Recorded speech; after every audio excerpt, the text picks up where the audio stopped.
Hi, I'm Kimberly Canale, and this is Crafting with Kimberly. For today's project, we are going to be making jewelry.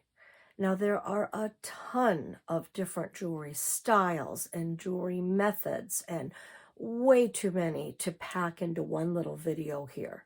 So I'm going to just talk a little bit on jewelry basics, making a basic pair of earrings, making a basic necklace, and some of the tools and tricks and things that you need to use. But again, there are so many different types of jewelry, specific videos out there to make specific types of pieces of jewelry and different earrings and bracelets and necklaces. So this is basically just an introduction to how to do it. If you get the bug, you get the jewelry bug and you get hooked on it, please go on YouTube. There are so many different videos to check out to make specific pieces, and I think you'll have a lot of fun. But let me talk about some of the basics, some of the tools that you need. There are a ton of tools. Basically, like any hobby, you can go as expensive as you want because they have a tool for everything and a supply for everything, and you can go crazy. But what do you basically have to make jewelry? Really simple. You need a pair of chain nose or needle nose pliers. These are thin, pointy pliers. This is what you'll use to hold on. And a pair of round nose pliers. You can see this has a round tip and it goes to point. So you can definitely see the difference of the two ends. Now, this is if you basically went to your toolbox or went to a home improvement store, this is just a basic round nose plier. This is a specific round nose plier for jewelry. And because you've added the name jewelry to it, you're going to pay more for it. Kind of crazy the way that things work. So if you want specific tools just for jewelry, this is nice because it does have an ergonomic handle, easier to hold, smaller size. Again, really nice for those things. If you don't want that, if you just want to pay basic amounts or just even raid your toolbox to see what you have, these are just a regular pair. These were not specifically made for jewelry. So you can see not an ergonomic handle, still has the rubber coating, still comfortable to use. And in fact, I use these the majority of the time as opposed to the other ones because look how thin they are. That can give me a really nice small hoop and loop. They come with tools that are 2-in-1. So if you're really on a budget, this is a nice tool because you have your needle nose and you have your round nose all in one tool. It's a little awkward trying to use it because you'll use it on this side, then you have to turn it around, use it on this side. But if you're looking for just one tool, this is a great tool to have. Other supplies that you can get into, and something I think is very worthwhile and something that you should have, these are wire cutters. Now, can you use just tool wire cutters that you would find in your toolbox? Yes, indeed. Again, this is a jewelry pair, so ergonomic handle, but you definitely want a pair of wire cutters because when you're cutting metal, that will dull your scissors. So unless you have a specific pair of scissors set aside for that, and sometimes the wire is just too thick of a gauge to be able to be cut by regular scissors. So that way a wire cutter is great. And you can see it has a very flat side and a scooped indent side. You always want to cut with the flat side because then you know exactly where you're cutting. If I cut right there, I know I'm cutting right there. If I cut here, I may not be with the indented side. I may not be getting right up against the metal, and it's kind of crazy. So you always want to cut with wire cutters. If it has an indent and a scoop, always cut with the flat side. So really, those are the 3 pairs of tools that you need. Needle nose pliers, the round nose pliers, and a pair of wire cutters. Then you can go crazy with some of the other tools. These are wire straighteners. So when you have wire, you can see wire can get really wonky after it's been on the roll. So you take these and you can smooth it out. And as you keep pulling it, it gets straighter and straighter. But guess what? You already have a pair of those. Just use your fingers and you can very carefully just straighten that wire out yourself. So you really don't need those.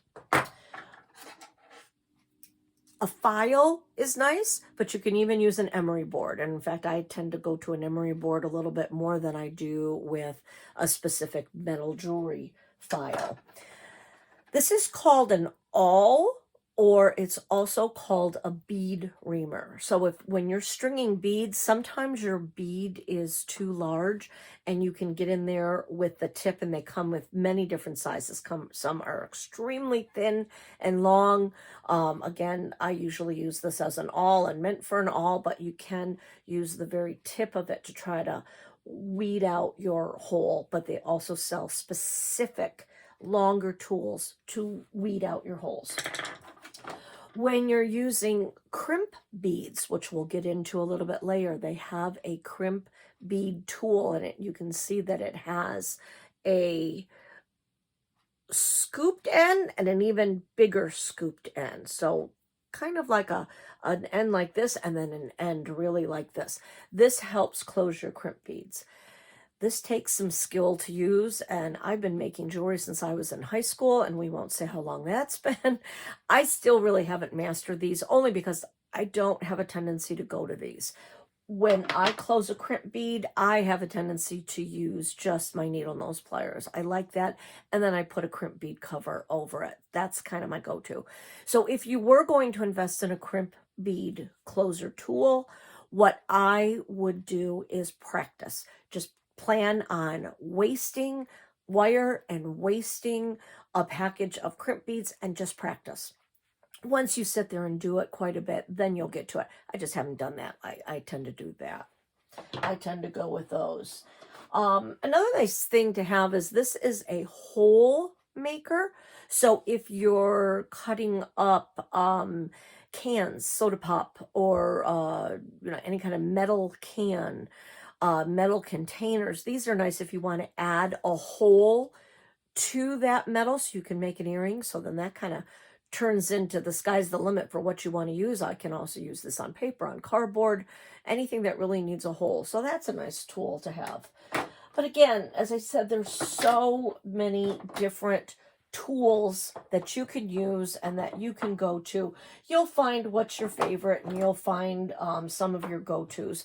Another nice one is you can see the difference between this chain needle nose plier, which is straight, and this that has a curve. The curves are nice because you can sometimes get into little nooks and crannies and hold it at a different level.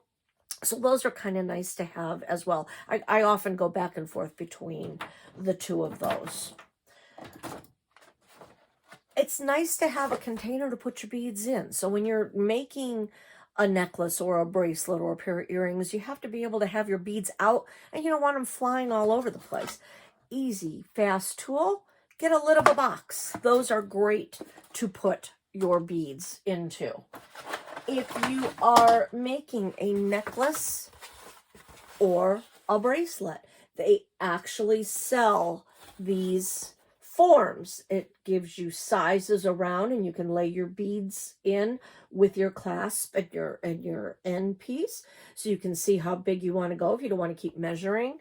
And as you're designing, I use this quite a bit. When I'm designing my necklace, there are places to put your beads in here as well. It has straight across if you want to do a bracelet, and it has different lengths for a necklace. So these are really handy to have. I use this an awful lot when I am designing a necklace, because then I don't have to really think about, once I lay my pattern out, I don't have to think about what bead comes next, because it's already laid out and I just go in order.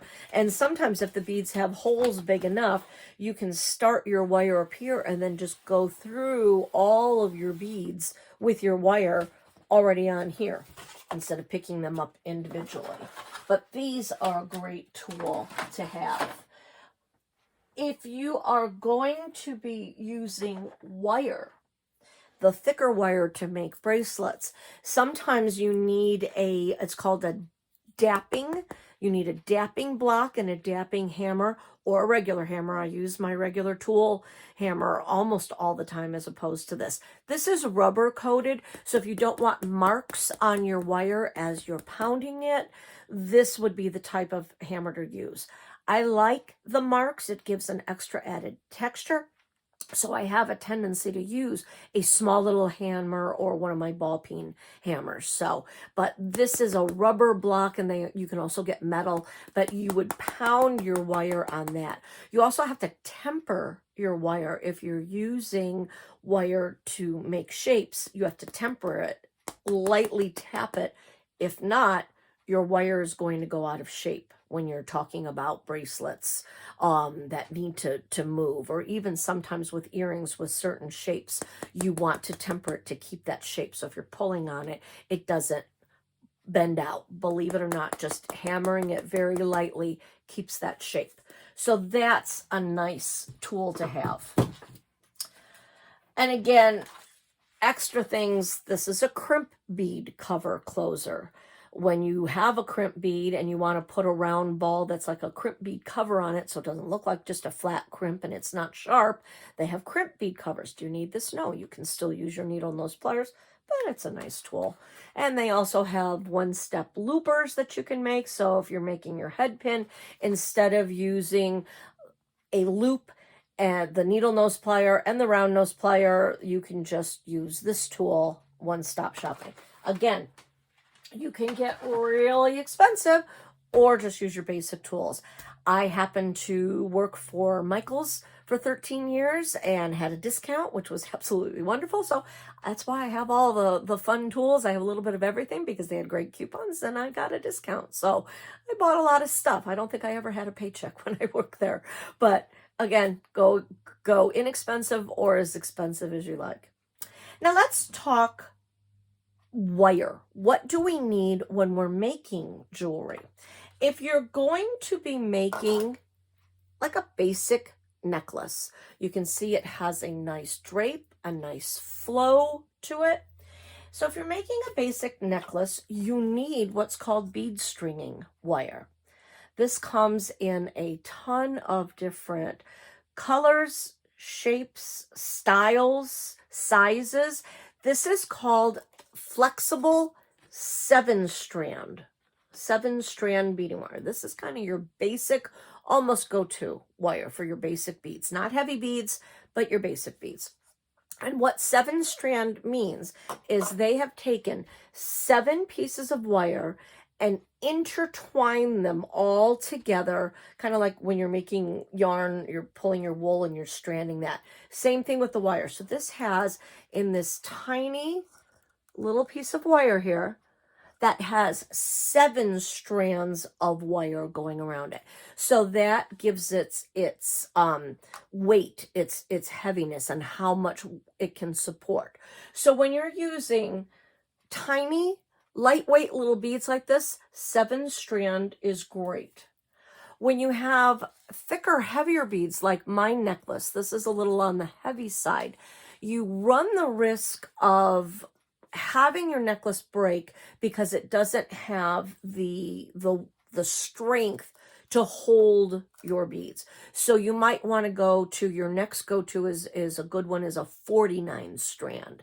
49 is also good for the lightweight beads too. So if you want to buy just one thing of wire and you don't know which kind of beads you're going to use, buy the 49 strand and then you know you're safe with everything.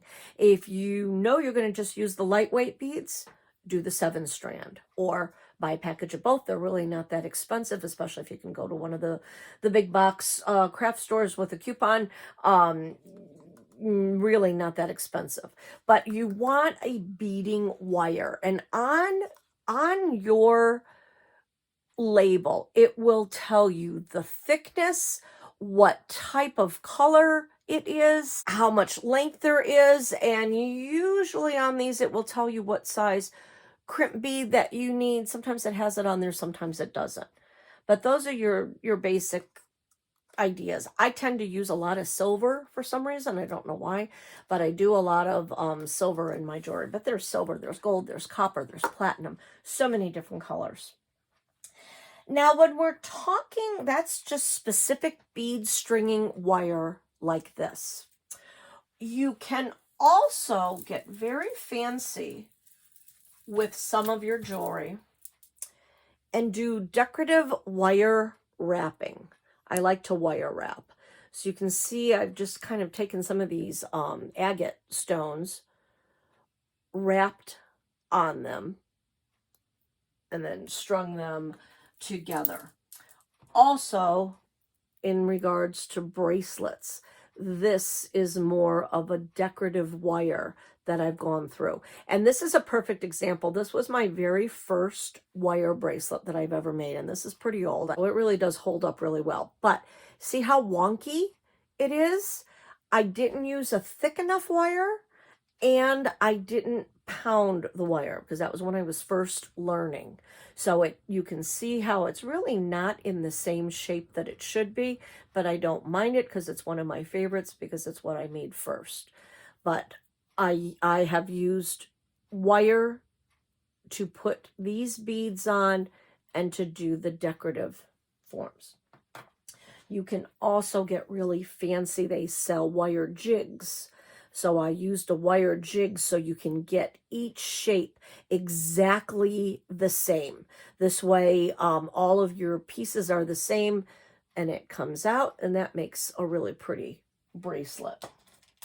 So when you're talking about different wires, what does that mean?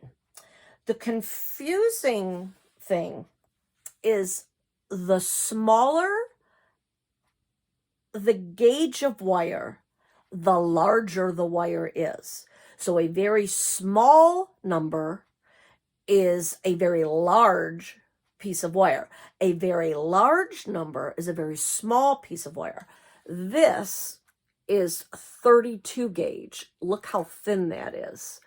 That is an extremely thin piece of wire. You would not want to string your beads with this because it would crack, but it is good for decorative elements. This is 12 gauge. Look at how thick that is. So compare your 32 to your 12. So large number, small wire, small number, large wire. This 12 gauge or even 16 gauge, that's what I should have made this with. This just was not thick enough. This, I believe, was 20 gauge. So that just wasn't enough. You really want to go, if you're making a bracelet, a cuff bracelet such as this, you definitely want to use 12 or 16. Comes in any kind of color you can think of. I tend to use silver and black, so I have a lot of that, the copper. And then it goes down from there. This is a 20 gauge wire. This is a great wire to do wire wrapping with. It holds its shape very well, can be pounded, great for earrings. A good basic kind of everyday wire that can be used in most projects. This is a 24 gauge. Like I said, you can really see the difference in between the sizes. This is great for holding its shape. This is not a bad wire. I use 24 gauge quite a lot with things. And if you need it thicker, you can double it and use it with a double thickness. I'm going to show you how to make a bail to be able to put on something to turn anything into a pendant. And I use 24 gauge for that. But another good wire for that is a 20 gauge. So multiple sizes of wires that can be used. Find what works for you. Again, if you were going to just purchase something, I would get either the 7 or the 49 strand stringing wire, and then I would get probably the 24 or 20 gauge wire to use for things. You need to be able to have closures for your necklace. These are barrel clasps, which they screw together. So you have one piece on one side, one on the other, and then they screw together. You have lobster clasps that come in all sorts of different colors, shapes, and sizes. I tend to really like the lobster clasps, so I use those most of the time. There are also clasps called toggle clasps. Come in all sorts of different patterns, shapes, sizes. And what that is, you have basically a circle loop on one side and almost a piece that looks like a T. And again, they can be really fancy, many different patterns. So you would connect one to one side, one to the other side, and then to connect them, you push that through, and then it's connected, and that's how your clasp will look when it's connected. So that gives them a different decorative element. When you're making earrings, you need to attach your earring to a post that goes in your ear. So there are multiple types of those as well. This is your basic post earring. Usually has a ball or other decorative feature. Usually has a small little hook on a round circle on the bottom for you to attach your earring to. That's your basic post. You also have a hook earring that just hooks through your ear. Again, the circle at the bottom to attach whatever you're making on. And then you have a lever back or a hinged. It can be called hinged or lever back because you can see you put this part through your ear and that closes. I like these. They're very secure. I don't have a tendency to use the hooks. I think those have a tendency to fall out of your ears. If you are going to use just the hook style, get the little plastic stoppers to put on the back and always put those on so they can't fall off. With the hinged, those stay on really well. Earring backs, these can come off too, but on the whole, they are pretty sturdy. You can see in here, these little plastic stoppers I was talking about. They come in all sorts of, these posts, all sorts of different styles, different types. So those are imperative if you're making earrings. Then another thing that you need are jump rings. Jump rings attach. They're just a little circle. And these are what you use as your clasp for your lobster clasp to be able to hook in there. This is what you attach your loops with. These are decorative elements. You can take a pair of earrings as I have here. And I used the jump ring down there at the bottom. I put a little seed bead on it and I made that an extra decorative loop. When you are opening a jump ring, you have a tendency to want to just do this and open it this way. If you open a jump ring this way, you will never be able to close it again. It will never go back into round and it will never close completely. So when you are opening a jump ring, you take 2 pairs of pliers. Sometimes you can also just put your pliers in one hand and use your finger for the other, depending on how strong the jump rings are. Most of the time you can just open them with your hand. I like to use both pairs of pliers, 2 of them, 2 of the chain nose pliers, because then that way I can really wiggle that back and forth and get it closed well. So when you are opening a jump ring, you find the edge, you can see the little space, and I'm going to pull one towards me and one away from me. So now you can see that I've opened it.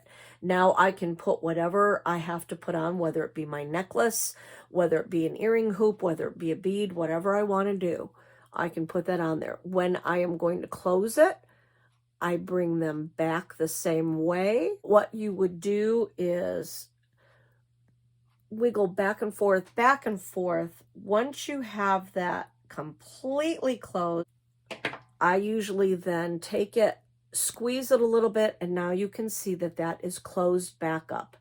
If you don't close it up tight enough, if you leave a space, it will eventually fall off.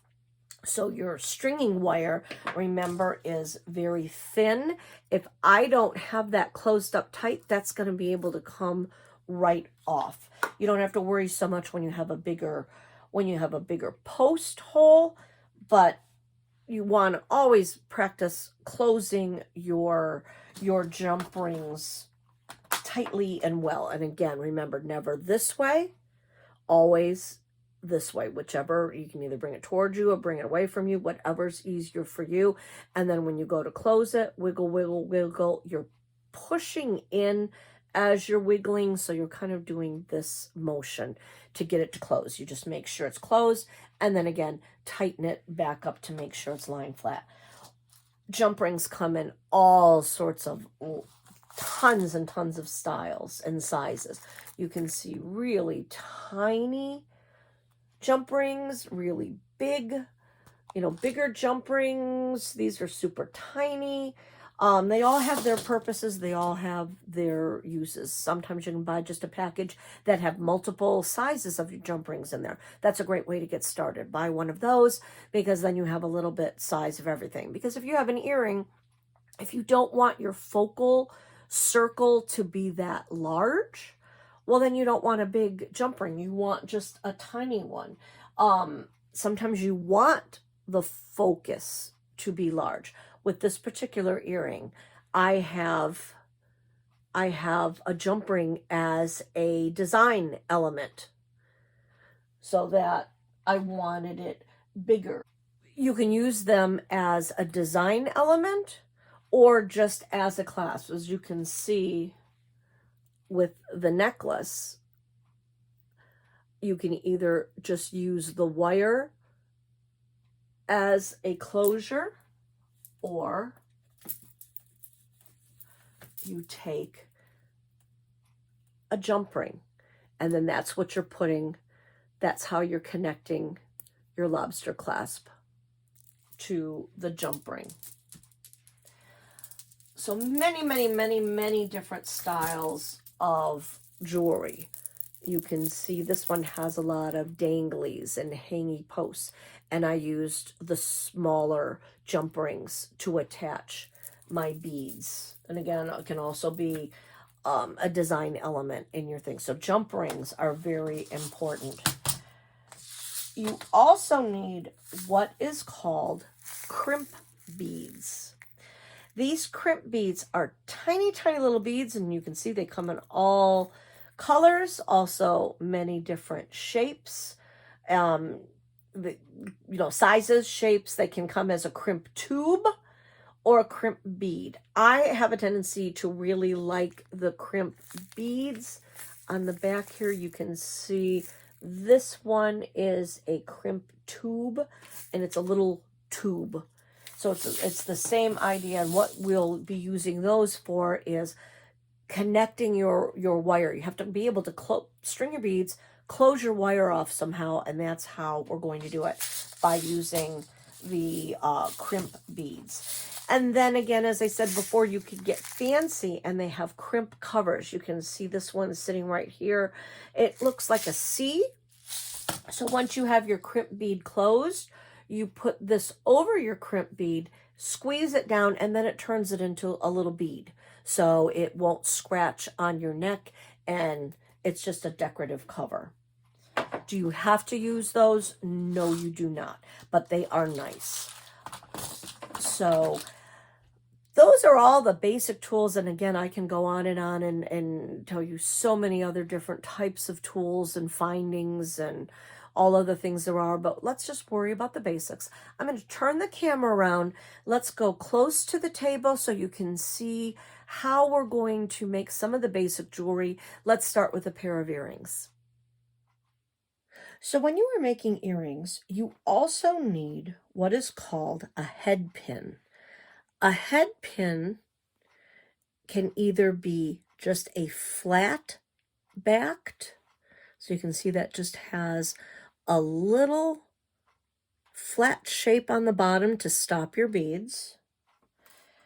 Those can come very decorative, or it comes as an eye pin. You can see there's a hole on the bottom of that. These can be used in two ways. They can be made this way, and then you have a little loop already made at the bottom where you can attach a jump ring to add some dangles on there. Or you can use it this way, and this is what you would attach. You would open this. This would attach to your earring wire.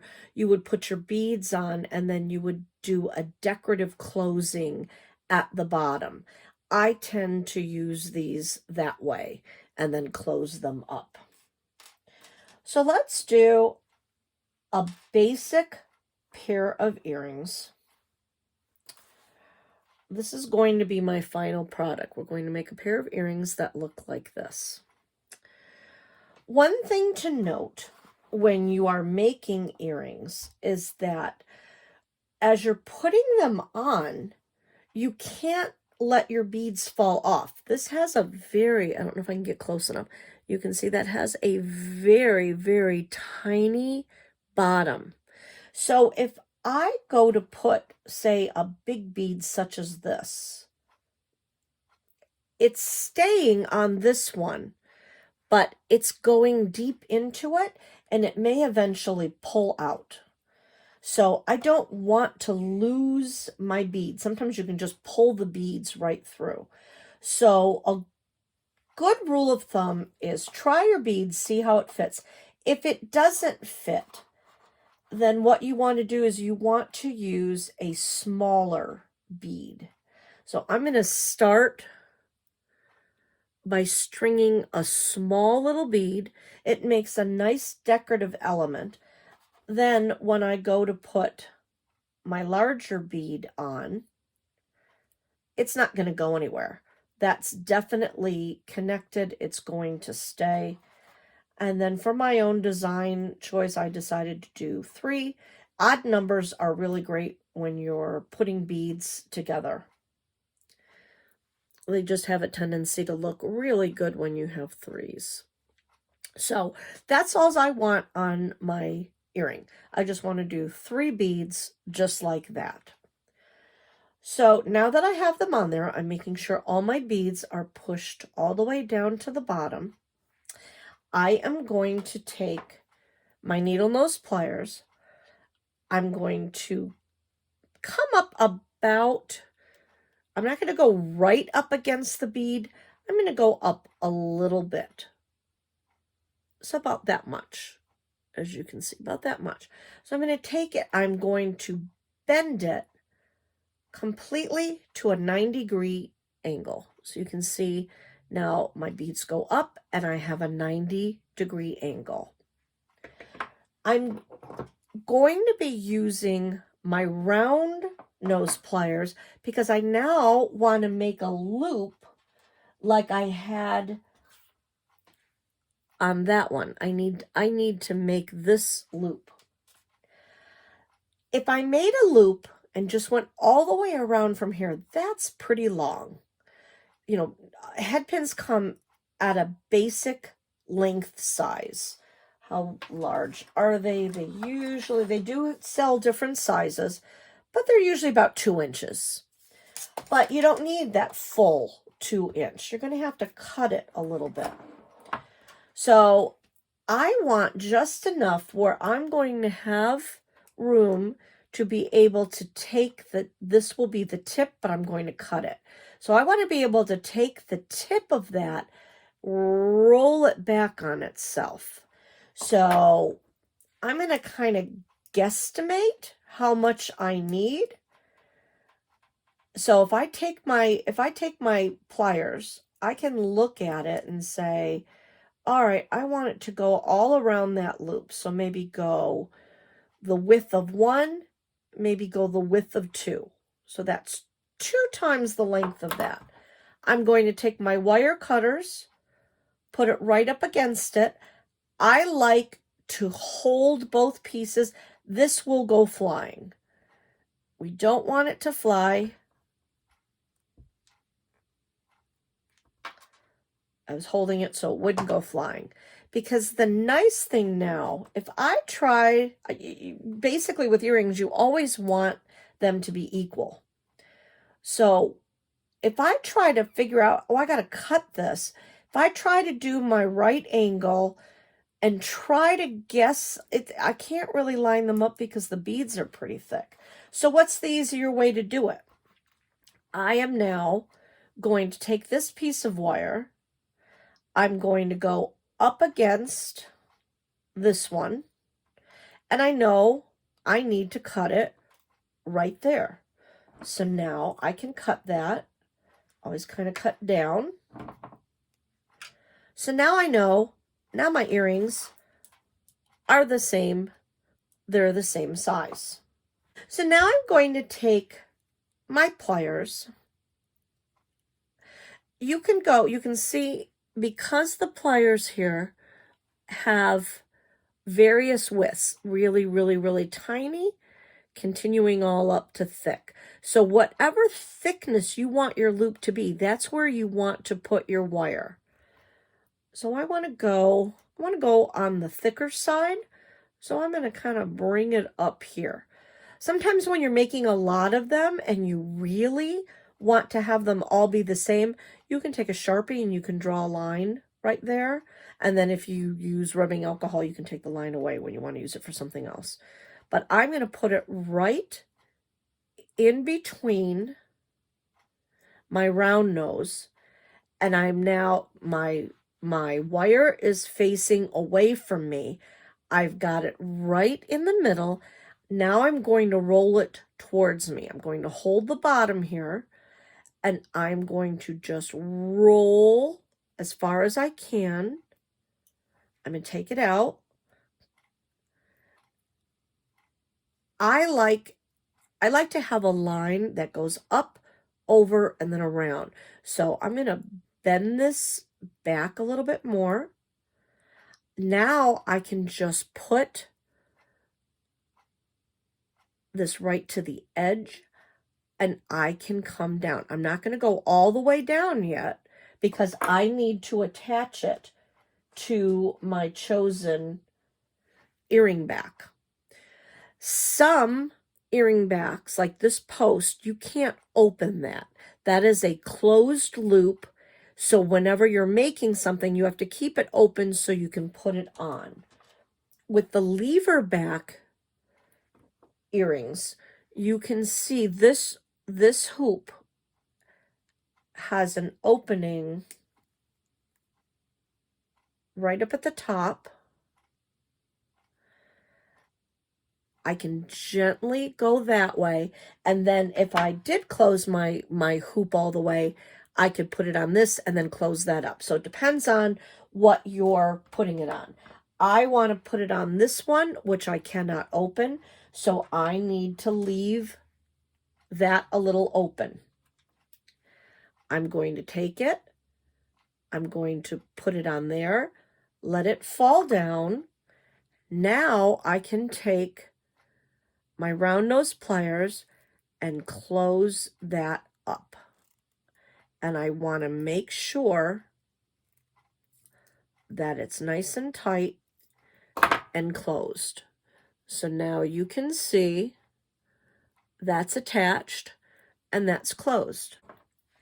Again, you're going to take it, go up a bit, 90-degree angle,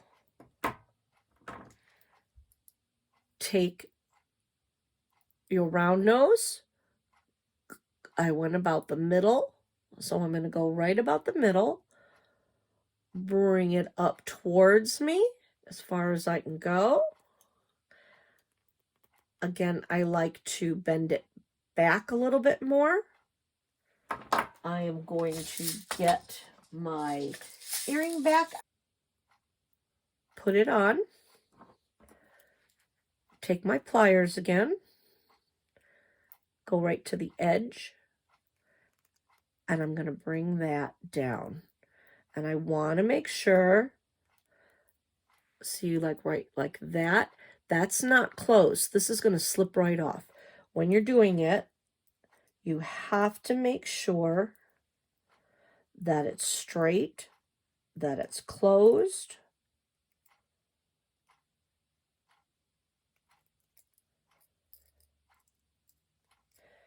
So now you can see that's in there, that's closed. Another style that you can do is a wire wrapping. So I'm going to use my flat pin.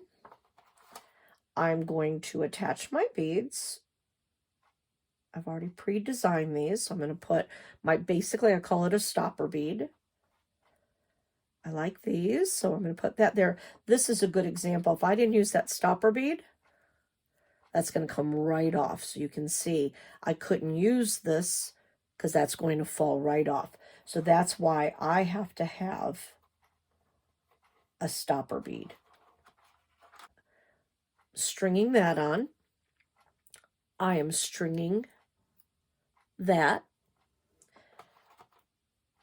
I've decided to put 2 big beads, a smaller bead, and then another bead. So that is what I have designed and what I think that I want. So now I'm going to take my needle nose. I'm going to still do my 90-degree angle. I'm going to go up pretty much a whole length. So I'm going to start my bend up here. So I'm going to bend it. That's my 90-degree angle. I am then going to, instead of starting at the end, I'm going to come down here just about where I want my loop to be. I'm going to come forward as much as I can. And again, I like to kind of have a nice looking straight loop. So as you bend, it has a tendency to want to come towards you. So just go that way again. And then you can continue down. I'm going to come all the way down to my wire. Take my needle nose, bring that up a bit. Now, I'm going to wrap this around that little bit of wire. So I am going to put that in. I'm going to wrap it around. I do, as I said, I happen to prefer the post earrings. So because of that, because I can't open that loop, I'm going to put that on now. So I know that it's there. If I were going to use one where I could move that, I could continue to do my loop, finish it all off, and then I would have this because I could easily slip that in. But since I want to have this be, I have a tendency to like heavier dangly earrings. I like a shorter post to be able to put my ear, then it's not hanging down so far. And again, all personal preference. But I now have my posts connected. I'm also going to put my round nose in there, and I can do this with my hand because the wire is flexible. You can see where you can roll that around. Or I can keep it in there. I can take my needle nose pliers, and then it really, I'm going to just keep taking it out and really just wrapping it around that wire. And with this one, it's a little more fiddly. But by keeping your round nose in there, you are not going to close up that loop. So I'm going to continue to pull this around. I'm going to take it off. I'm going to turn it upside down again. I'm going to continue to bring this down and around. So you can go all the way around. You could do it a couple of times. I don't have a lot of wire space. So I think instead of continuing that last little bit around, that last little piece of wire, I'm going to snip that off. I've gone around once completely. And this is where you take your wire cutters. And I'm going to come right up close to it. Snip away. These are old and I've used them quite a bit, so they're not as sharp as they used to be. So now I have a littler end, but it is sticking out a bit, so then that's when you have to just kind of fiddle it down, flatten it out.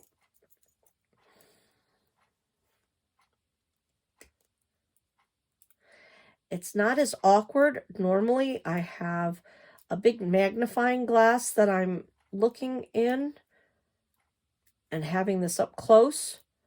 So that's why I'm struggling a bit, but it's really not that hard when you can look closely. So now you can see with this earring, I have it wrapped, it's connected on, that's never going to fall off. So that's an interesting way to do your loop. The other way, a lot simpler.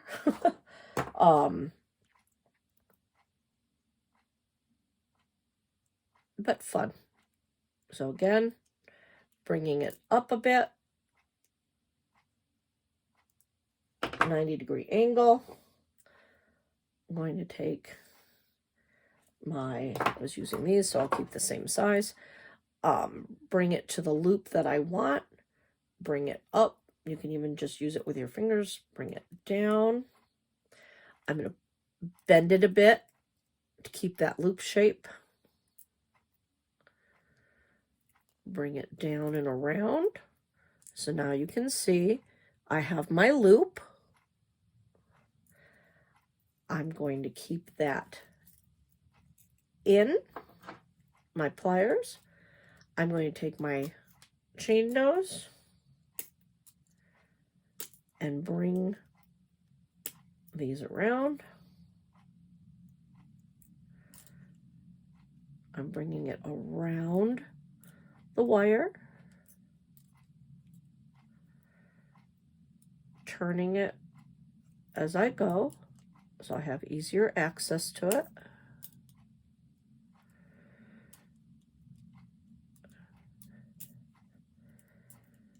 Kind of squeezing. Now when you're doing this, be very careful that you don't break. These are glass beads. You don't want to crack your bead because they will come off.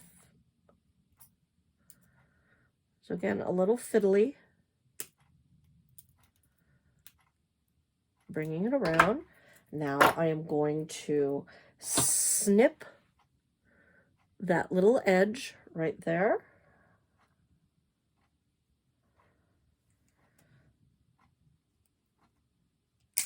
Snip it as close as I can. I'm going to now take my needle nose again and just squeeze it on down, just so I don't have a sharp piece hanging out. And I have that finished. Now, I did it as a different loop so you can see when you're going to put, I couldn't put it on the post because I didn't add my post to that. So I wanted to show you how to then, with this kind of clasp, I've already moved that, remember. I can now put it onto that. And then I take my pliers. I'd already moved it that way. So now I am going to move it back. Make sure that it's completely closed up. And that's how you would attach it to that. Another fun thing to use in jewelry making are buttons. Buttons come in all shapes, sizes, colors. You can take them, recycle them off of clothing. Do so many things with them. With this one, I took some fun colored wire that was about a 20 gauge and attached two of them together, made a bail in the back, and now I have a pendant. I can string that on a necklace. So there's that one. I'm going to show you how to make this cute little earring.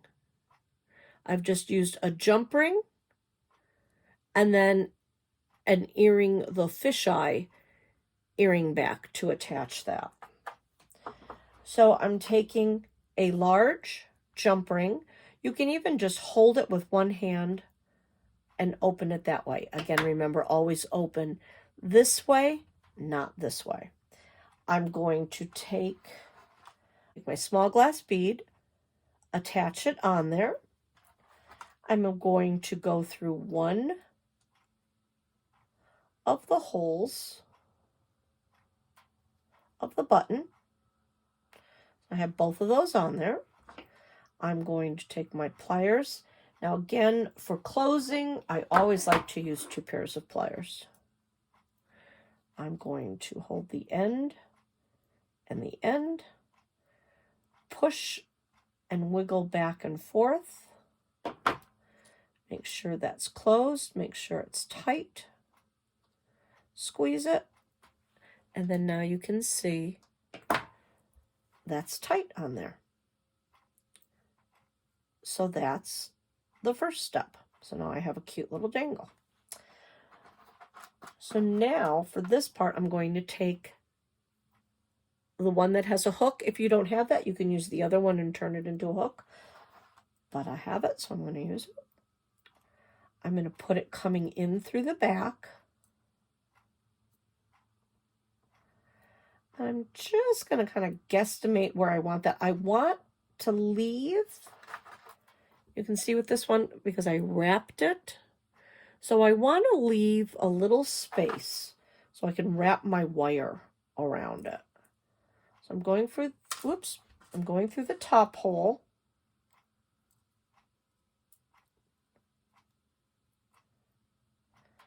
And I'm just going to see where I want that to go.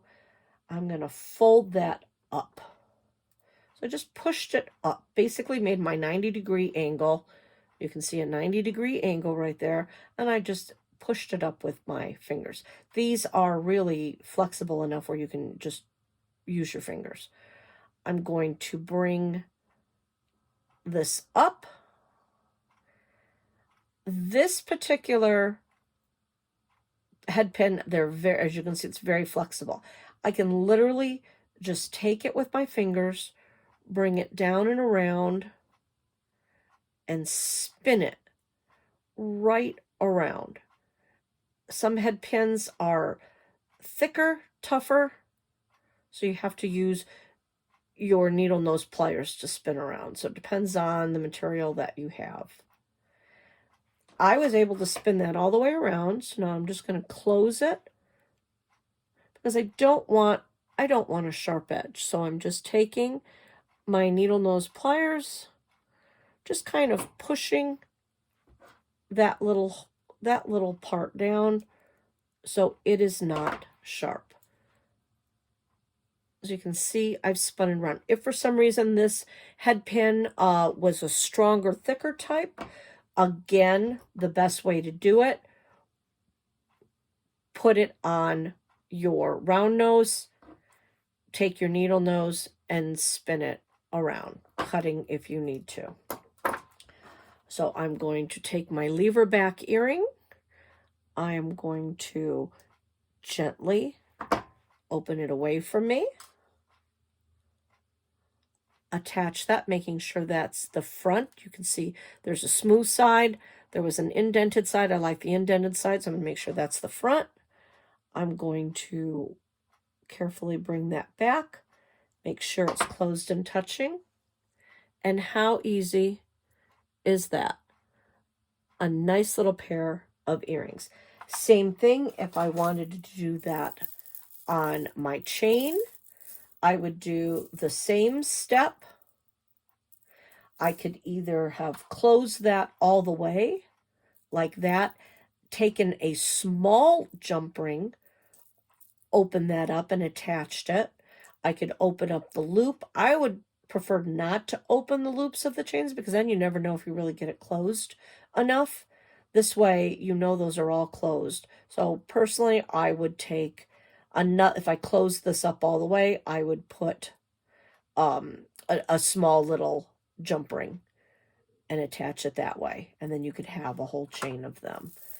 Or just open up a jump ring, attach your button, and leave it on. So really fun way to use your earrings and turn those buttons and turn those into jewelry. To do this style and make a pendant and a bail, I'm taking some fun wire, straightening it out a bit. I cut for that one, I used about 8 inches. Again, size doesn't really matter. Length, you just want enough wire to be able to work with. I can even easily cut that right with scissors. So this is just decorative fun wire. You can also get even thinner. This is 26 gauge. That would work well too. This was a wire coated 20 gauge wire that I had. So I'm just going to smooth that out. I am going to find the buttons that I want. So I do want these to be matching. Not quite sure what I'm going to do with them yet, but I want to make them matching. So I have my 2 buttons. You decide what side that you want. This one, it's hard to tell, but it has a very flat side and a bit of a rounded side. This has a ridge that goes around it. You could use either side. But I'm going to take my holes.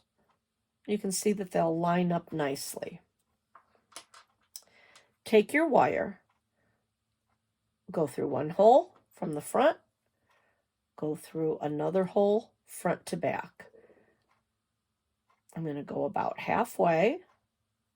I'm going to take this end, go through that hole, go through the hole down below, coming through the back, pulling it through. Not exactly in the middle, so I'm just going to push it up a bit, pull it down a bit, just try to get it a little more even. I don't care that it's not exactly even, that's all right. So now, making sure that that looks nice on the front, do a couple twists on the back. You've connected it. I'm going to continue to twist this wire around. It gives sturdiness and it also gives a nice texture. So I'm going to twist this all the way around. So I've twisted it as far as I can go. I'm going to bring it up. I want that to go up and down. Decide if you want your holes to go that way or if you want them to go up and down. I did the other one up and down, so I'll do this one up and down. I'm pushing it up against, so now it's hanging straight.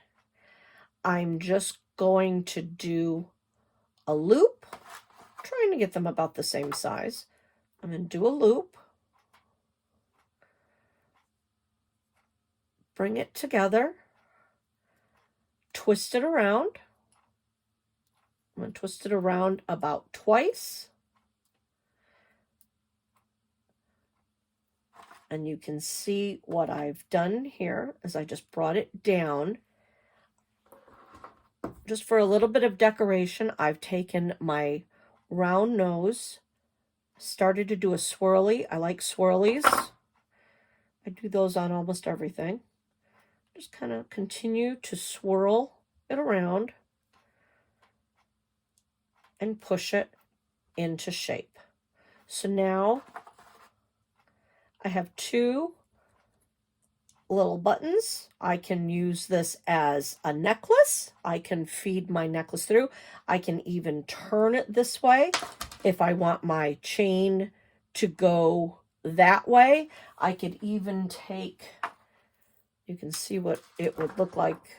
This is a basic necklace. So now I can hang that on that, and I have an instant pendant. And because that's big enough, I can either keep it to go with this because it matches the colors. It does have the turquoise and the sand colors in there. I can keep it like that. Or with that loop being that big, I can easily take it off and just wear that necklace separately. So you can do what you want. You can keep it that way, attach it with a jump ring to something. I could put earring posts on there, turn that into an earring. But that's another fun way to make buttons. If you don't feel your wire is strong enough or sturdy enough, a great thing to use, I use E6000 glue. That's really the best glue. Hot glue guns, it will hold for a while, but it won't hold forever. So if you really want this to stay sturdy and strong, you could pull that up, put a drop of E6000, push that down, and then that would stay secure. So E6000 is a nice glue to use. So that's a fun thing you can do with buttons, make pendants. So now I'm going to show you how to make a basic necklace. Whatever we're doing here will also work for a bracelet. So basically the instructions are the same either or. Necklace obviously has a longer piece of the stringing wire. A bracelet would be enough to fit your wrist. So I've laid out my pattern of beads. This is what I've chosen to use. That's when these bead palettes come out really nice because you can lay it out, you can play with your pattern. If you do not have one or want to purchase one, a piece of foam laid out will work, or just take a towel, fold a towel over, just so your beads aren't rolling around on your desk and they're in one spot. So you could just lay a plain towel out, lay your bead pattern out, and your beads aren't going to go anywhere. I'm going to take my flexible 7-strand wire. I'm going to look and see how much I need. As you can see, I have also included, you almost have to always include about 1 inch on each side for your clasp to be able to close it up. So 1 to 1/2 inch on each side. So that goes into part of your measurements. If you have a necklace length that you already like, say this is the one that I want, you can see that the clasp is already attached. So if I were to try to guess how much wire I would need, take the necklace that you already like, lay it down. This is kind of the easiest way to measure. Space it all out. Come all the way back up to your top. And then always give yourself at least 2 more inches. That's a great way if you have a size necklace that you like, that's an easy way to do it. I've laid this out.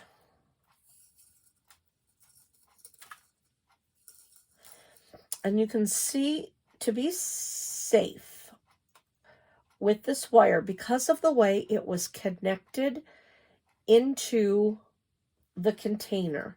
This has a kink right here. You can kind of see how that bends around. When you get kinks in your wire, it will have a tendency to break. So what I'm going to do, just to be safe, I'm going to cut that off. So now I have a piece probably long enough that I can make either another necklace without the kink or a bracelet. So I'm just going to set that one aside. So I'm going to start out with a nice good length. You can see when you start to unroll it, it wants to kink upon itself. So be very careful with that. You don't want kinks in your wire because that can cause it to break. I'm going to come here for my closure. I have a lobster clasp. I put a jump ring here. I'm not sure if I'm going to use it or not, but I do have a jump ring there. I also have another product called a wire guardian. And you can see on my hand. It looks basically like an upside down horseshoe. It has a little tube on each side.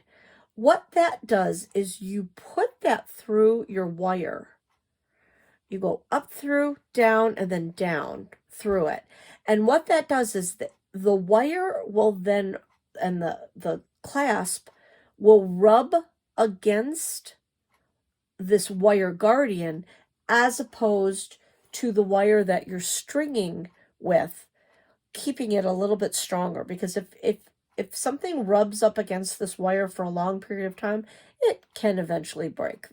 So, nothing is indestructible. But these little wire guardians, these are nice. It helps protect it. So I am going to use that. I have my crimp bead, which again, tiny little crimp bead. And for this, I'm also going to show you what the crimp covers look like and how to use those. So I have that laid out as well. So to start, put that back there. Let's get the size that we need. So I'm going to keep this kind of pushed down. Push that there. And push that there. So I'm going to measure. I'm going to take my wire. I've got it to here. I'm going to bring it around. Bring it around up here. Bring it up here. Come all the way up here. And again, always add at least 2-3 inches. I know you're going to want to have a tendency to cut it right where you need it. But trust me, at the end, it can be very fiddly. And you're definitely going to want some wiggle room with your wire. So now I have my wire cut. Always start this way. You want to start with your clasp. Either end, it doesn't matter, either your clasp or your jump ring. I like to start with my clasp. So what has to go on first? I have to put my crimp bead in first. I'm going to pick that up. Easiest, especially since, like I said, I don't have my fingernails, I'm going to try to connect that on with the wire. And again, I'm not going to be able to do this without seeing it up close. So I have a nice little product called an OttLite, which has a magnifying glass on it. It's a great tool, especially when your eyesight starts to go. So I'm going to use that. So now I have my crimp bead on my wire. Next comes the wire guardian. I'm going to go through the tube. bring it up over the top, go through the other part of the tube, come out through that. So now you can see up and around and down through, pulling that up through. And then I also have to go now back through my crimp bead. If I was not going to use a wire guardian, I have to have something to go through. So if you don't want to use the wire guardians, because you really don't have to, I could have gone through my clasp and then back through. I could go through a closed jump ring, but I have to go up through something. If I were not wanting to use a jump ring and my clasp, if I just wanted to do the clasp, what I would have to do is I would have to connect my clasp onto this first and then go through. And I can show you that. I can take it out of the crimp bead. I can take my clasp, attach it in to that wire guardian. So now instead of using a jump ring, I can have it right up against there. And I think I'll keep that way. But again, if you did not want to use the wire guardian, you would do the same thing. Go through either the jump ring or the hole of your clasp, and then now back through. I have to go back through my crimp bead, because what this is doing, the crimp bead is what's going to stop the wire from slipping right off. So you have to have the crimp bead on there. So you can see my clasp is attached. It's going through the wire guardian. The wire guardian, the stringing wire is going up through the wire guardian, through the crimp bead, and then back down through the crimp bead. So you can see. And then I'm going to leave at least a 1/2 inch length, because then you're going to put your beads up through it, and then you won't have this wire poking you in the neck. So you never want to go right up tight to either your clasp or your wire guardian, because you want some wiggle room. So you want to have a little bit of wiggle room. I'm not going to go right up against that. Close, but not up against it. So I'm going to let that all dangle. I'm going to make sure that I have enough space. I'm going to take my crimp bead, my chain nose pliers, needle nose, and then squeeze. And I'm just squeezing it flat. So what a crimp bead is, it's a hollow tube of metal. Then you want to check it. I want to pull, and I want to pull. Can I pull, and does that move at all? If it does, you want to squeeze a little bit more. If you squeeze, there's a fine line with these crimp beads. If you don't squeeze enough, it's going to be too loose, it's going to move around, and it's not going to hold your wire. If you don't squeeze, that's if you don't squeeze enough. If you squeeze too hard, you could actually break it. So there really is kind of a fine line. You want to squeeze it, but you don't want to squeeze it so hard that you're going to actually crack it. That's why I said, when you're first starting out, get a package of crimp beads, get your beading wire, and just practice using those. So that is attached. I've got a nice dangle.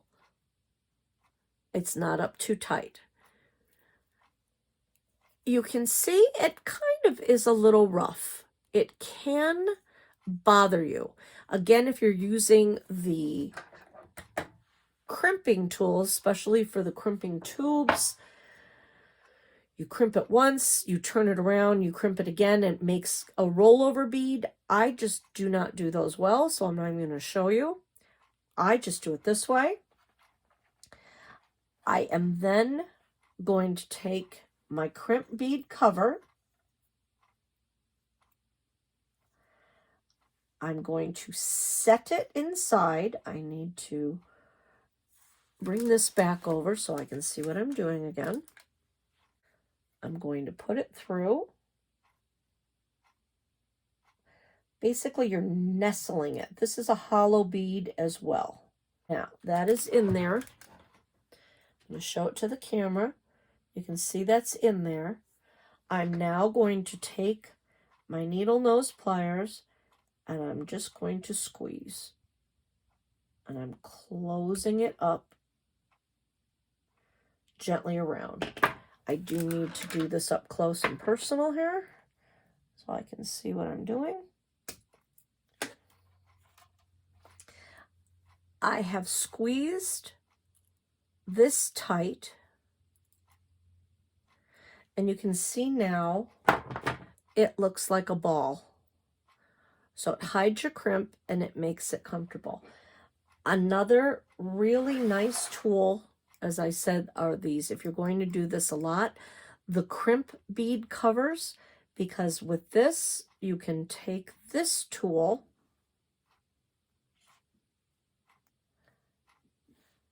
I can put it around the crimp cover and I can go all the way around in a circle, squeezing it tight and making sure that it stays round and it has a nice closure. So you can see that really gives your jewelry a very nice finished edge. Another thing that I like to do, which I feel gives a more professional finished edge, I like to put a bunch of little beads at the end. I finish with the smaller beads instead of putting really big chunky beads at the end. You're going to go through, put your first bead on, make sure it goes through your wire, and go all the way up. Because now I have something that I can hold on to easily when you're trying to put a necklace on, and most people appreciate that, especially if you have kind of fatter fingers like I do. I have a hard time putting these on. So if I've got big chunky beads right here at the end, it makes it really hard for your clasp to hold on to. So I like to put 3 or 4 small beads right at the end.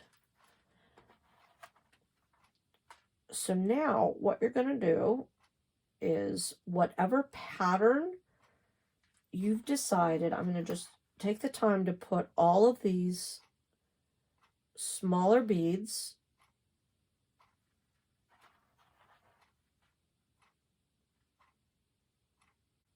so with this particular one, I'm going to do 4 beads. So I'm going to make sure that they are caught in there. So that hides, you're going to see that's going to be able to hide the wire. And once we get these all strung on, when you're finishing to do the other end, the first end is easy. The other end is when it gets a little fiddly again. So when you're coming down to the end, you do not want to have your beads up tight, flush up against either your clasp or your crimp bead, because it's going to be very stiff. So you always are going to want to leave a little bit of wiggle room like that. You can see I would not put my bead. I would make sure there's a little bit. That's going to give you a much nicer drape. So what we're going to do now is either for your bracelet or for your necklace, you're going to string all the beads on that you have. What I'm going to do is, it's going to be very boring to watch me string all these. You've already seen how to do it. Again, the easiest way is basically use your wire as a needle, come up to your bead, and you can find the hole and string it on that way. Much easier than trying to hold it in your fingers and trying to string it. That way you don't lose any. So you're going to sit there, you're going to string all of your beads. I'm going to do that off camera. I'm going to come back at the end to show you how to finish. So now we're going to finish the end of the necklace. I've strung all of my beads. I am going to put on my crimp bead first. I am using the Wire Guardian. Again, if you do not have a Wire Guardian, if you choose not to purchase those, what you're going to do is you're going to take your jump ring, wiggle it back and forth, squeeze it together to make sure that it's completely closed, then string your stringing wire on your jump ring and back through the crimp bead. But you would really want to make sure that your jump ring is completely closed there, because you can see how thin this wire is. You don't want to have any chance of that wire slipping through. I really like the Wire Guardians because this really has a great protection for your stringing wire, and it's without, when you spend all this time stringing all these beads, you don't want them to end up breaking. So that really helps to have that. So I'm putting on my crimp bead, the wire going through, moving it up. So what you're going to want to do, this is where the end gets to be a little fiddly. You want to make sure, see how tight that is up against there? We do not want to have that so tight, because otherwise your necklace will not have a nice drape. So you want to make sure you have a little bit of wiggle room, at least about that much. So I'm going to do the same thing on this side. I want to bring it down, but I don't want to have my jump ring. It's not going to go right up against the Guardian. I want to have a little bit of space on both sides, just so I have that nice loose drape feeling. I am going to go down a little bit further.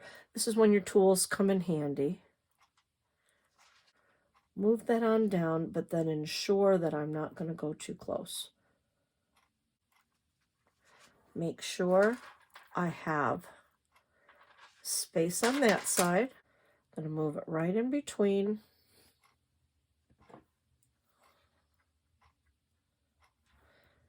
Take it, squeeze.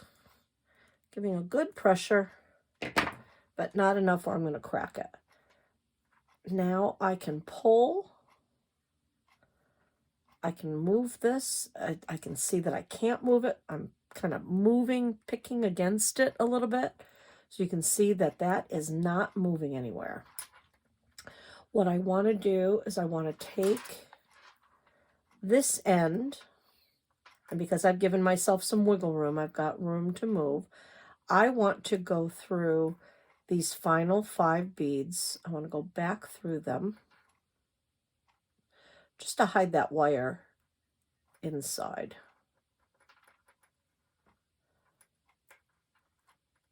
because if you don't, it will poke out and it will hurt you in your neck. And that's not good. I'm going to use my tool again.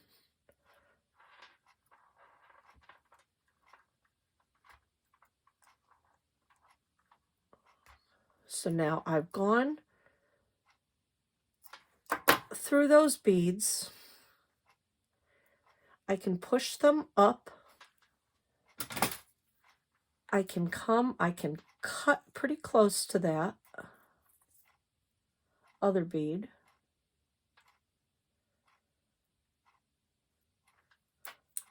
Snip it, and now push those beads back down. So now my wire is hidden inside. I'm going to do the same thing that I did on this side, because I have the nice crimp bead on that end and the crimp bead cover.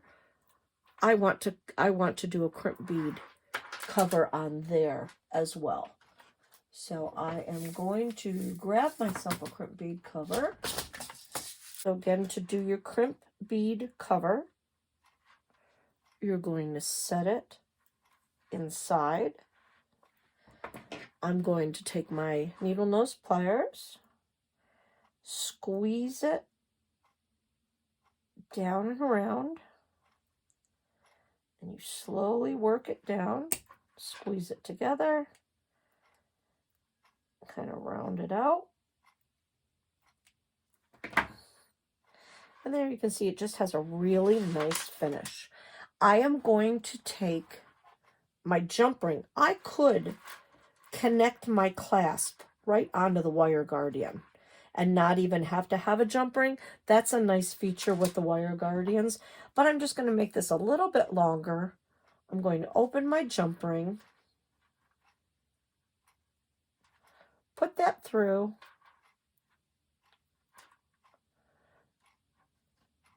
and then I'm going to really just wiggle. You can see I can just use these jump rings aren't too thick where I can just use it myself with my fingers. I don't have to use the two. So now you can see it's a nice closed tab. And now we have the finished necklace. Again, you would do the same thing with a bracelet, just a lot smaller. So it's the same principle. So now we've made a pair of earrings, we've made a necklace or a bracelet. You can turn anything into a charm or a pendant. These were some really cute Scrabble pieces that the library had. But to be able to attach them onto either a chain or necklace, you have to have what's called a bail. They sell bails, and that's B-A-L-E. They sell bails that you can glue on to anything, but you can also make them. I'm going to show you how easy it is to make a bail that's going to look just like that. What I did is I took some 24 gauge wire and just smooth it out a bit, straighten it out. I cut this about anywhere from 12 to 14 inches. So you want just a good basic length. I'm going to fold this in half. Bring that in half, and I am going to start to twist it. Now, a great tool to be able to get twisted wire. Take your pencil, put it on the edge, put it right on the tip, start twisting, and then now I can use this as a tool. I can just keep twisting that around. It will twist my wire. They actually sell tools, of course, that do this. But here's an easy way to do it. I'm just going to twist all the way down and around. Twist that wire. I just want to make it attached together and a little thicker. So now I've got that twisted. I'm just going to flatten that piece right there. I'm going to fold this in half again. So now I have a pretty twisted wire up here. I'm going to see how big, how large I want my hole to go. You always have to think about, depending on what type of necklace you want to be able to put on it. If you want to use something that you already have a strung necklace, but you may not want to keep the pendant on, well, it has to be able to go through that hole, as you can see. So either end, your clasp and your beads, it has to be able to go on. So if you want to be able to have something that you can remove on and off, again, we showed how big that hole was. You're going to need to make your hole wide enough to have that go through. If you're just going to attach it and it's going to be on there permanently and you're never going to take that off again, you can make that smaller. You can attach it as you go or attach it later with a jump ring. I'm gonna make mine about this big. I want to be able to use it on and off something. So I'm gonna keep my hole about this big. So now I'm just gonna cross my wires over and I'm going to twist that. So now I have a hole. I'm going to continue to twist these wires around each other. And I'm just holding my hole and twisting these around. I am now going to take my round nose pliers and kind of squeeze those things together. I'm going to bring these into a circle. Again, I said I like to do swirlies. I call them swirlies a lot. I can get that started. And now I can just roll this up on itself. You can see I'm just rolling it. When I get to where my bail is, I want my bail, I don't want it to go this way. So things will always go through on the side. So I'm going to bring that to the side. I'm going to bring this to the front and squeeze it down. So now what I've essentially made was swirly that now looks like a rosette. And it gives me something that I can now take, either the buttons or a Scrabble tile. I can glue that right on to the back of that. And then you'll have your bail, as you can see. You'll have your bail at the top. It'll be on there, and you can turn anything you want into a charm. Little pieces of cardboard with pictures on them. Metal cans, take a soda pop can, cut the metal out, and you can make your own charm, paint on it with alcohol ink, decoupage, pictures on. Whatever you want. Again, you can use hot glue. I have done this one with hot glue. You can almost kind of see the glue coming through. It's on there. I can't really take it off, but is it going to be long lasting? I don't think so.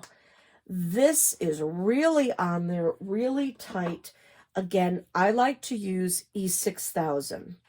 A tip when you're using E6000, you always want to have something that you can put the container in, like have a glass that you can fit this in once you open it, because it wants to come out of the tube. The minute you unscrew it, it wants to come out. When you put your top back on, always make sure it is cleared around, because if you have any glue on the outside edge of that, that is going to stick. A great tip, take Vaseline, rub the outside of that on the inside of that with Vaseline. Then when you screw your cap back on, it definitely is not going to stick. But again, you always want to kind of keep your tube up once it's undone, because it wants to come in and out of itself. And what I do is I usually just keep it up. I put the glue on this way, then it's in a glass. I can push it off to the side, and then I can put it on. E6000 will take 24 hours to 48 hours to cure. So you really want to let it be on there, let it dry. Hot glue, once you put that on, once it dries, it's very fast. It goes really quick. So your choice of what you want to do. But that's a great way to make your own rosette bail. You can use these as charms. You can add a jump ring to it to attach to make something that looks like that. Or as your chain is there, when you folded it in half, put it through. Then continue to spin the pieces around, and then you've already got it attached permanently to your chain. Multiple ways to do that. But that also adds just a ton of things that you can use in your jewelry process.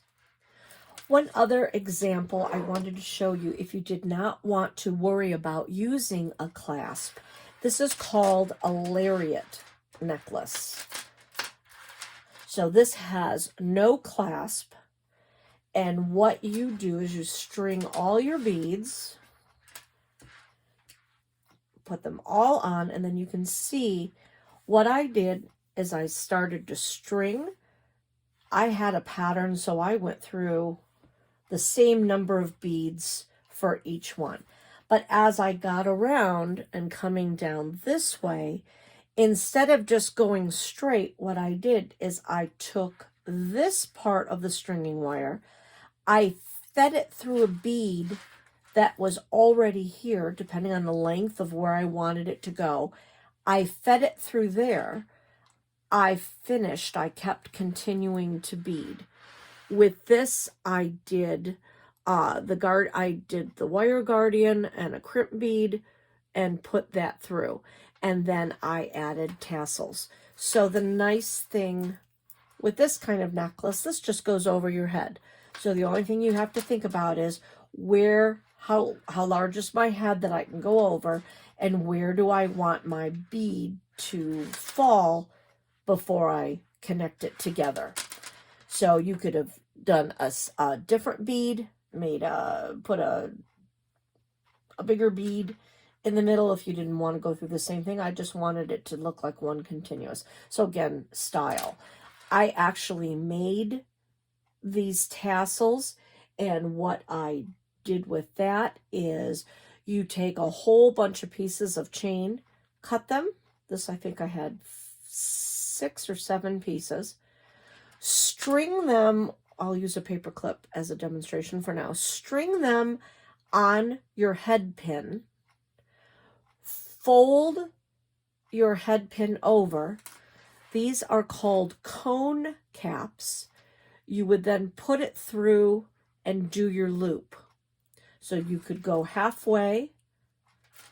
I could string them like that, pull that over, and then have my eye pin sticking up, or my straight pin, and then curling it around, which is what that is. I curled it around like we did with the other pair of earrings. But that's how you can make handmade tassels out of chain. Fun and easy.